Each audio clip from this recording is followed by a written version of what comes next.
नमस्कार मित्रांनो, राजकारणाचा या मालिकेत तुमचं पुन्हा एकदा मनपूर्वक स्वागत। आज आपण एक अत्यंत महत्त्वाचा विषय घेऊन आलो आहोत, मतदार आणि त्याची कर्तव्य, म्हणजेच लोकशाहीचा खरा राजा आणि त्याच्या जबाबदारीचं साम्राज्य। कारण मित्रांनो, जर एक मतदार जागरूक असेल तर देशाची दिशा योग्य राहते, पण जर मतदार बेफिकर असेल तर देश कुठेही भरकटू शकतो। आपल्यापैकी अनेकांना वाटत असेल की मतदार म्हणजे फक्त निवडणुकीच्या दिवशी रांगेत उभं राहून मतदान करणारा माणूस, पण खरं सांगायचं तर मतदार हा लोकशाहीचा मालक असतो।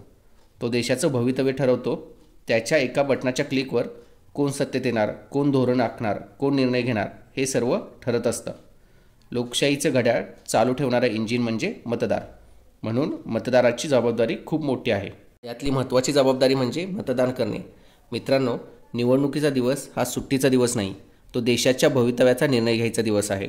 मतदान हा तुमचा हक्क आहे, पण त्याचबरोबर ते तुमचं कर्तव्य देखील आहे। माझ्या एका मताने काय फरक पडणार असा विचार सोडून द्या। इतिहासात अनेक वेळा काहीशा मतांनी निकाल उलटला आहे। तुम्हाला वाटत असेल तर तुम्ही वाजपेयींचं सरकार फक्त एका खासदाराच्या मताने पडलेलं। याचबरोबर सजग राहणं हेही तेवढंच महत्त्वाचं आहे। मतदान करण्यापूर्वी उमेदवार कोण आहे, त्याचा भूतकाळ काय आहे, शिक्षण काय झालं आहे, त्याचं कामगिरी काय आहे, त्यांनी आतापर्यंत केलेली आहे, गुन्हेगारी रेकॉर्ड आहे का त्याचं, त्यानं याच्या आधी दिलेली वचनं पाळलीत का, हे नीट तपासून घेणं गरजेचं आहे। सोशल मीडियावर पसरलेल्या अफवा किंवा फेक न्यूजवर आंधळा विश्वास ठेवू नका।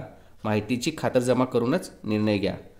मतदान करताना निष्पक्ष मतदान करणं हेही तितकंच महत्त्वाचं आहे। जात, धर्म, प्रादेशिक भावना, पैसा, दारू इतर कोणत्याही दबावाला बळी पडू नका आणि फक्त देशाच्या हितासाठी, राज्याच्या हितासाठी मतदान करा।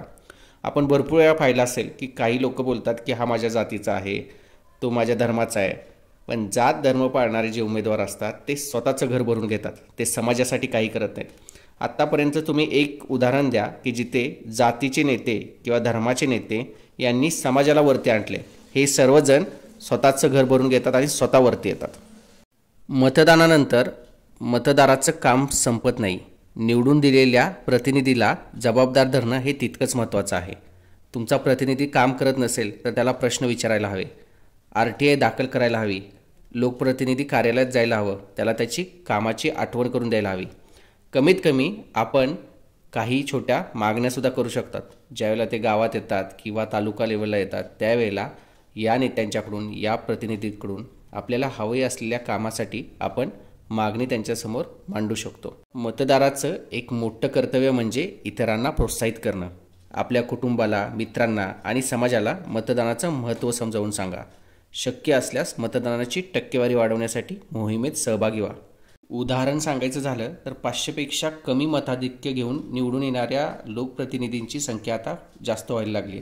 त्यामुळे तुमचं मतदान न करणं नको असलेल्या प्रतिनिधीला निवडून येण्याचा चान्स देतं। त्यामुळे मतदान करा।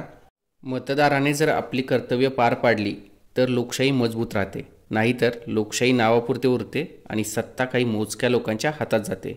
जागरूक मतदार हा भ्रष्टाचार, अन्याय आणि वाईट धोरणाविरुद्ध सर्वात मोठी ताकद आहे।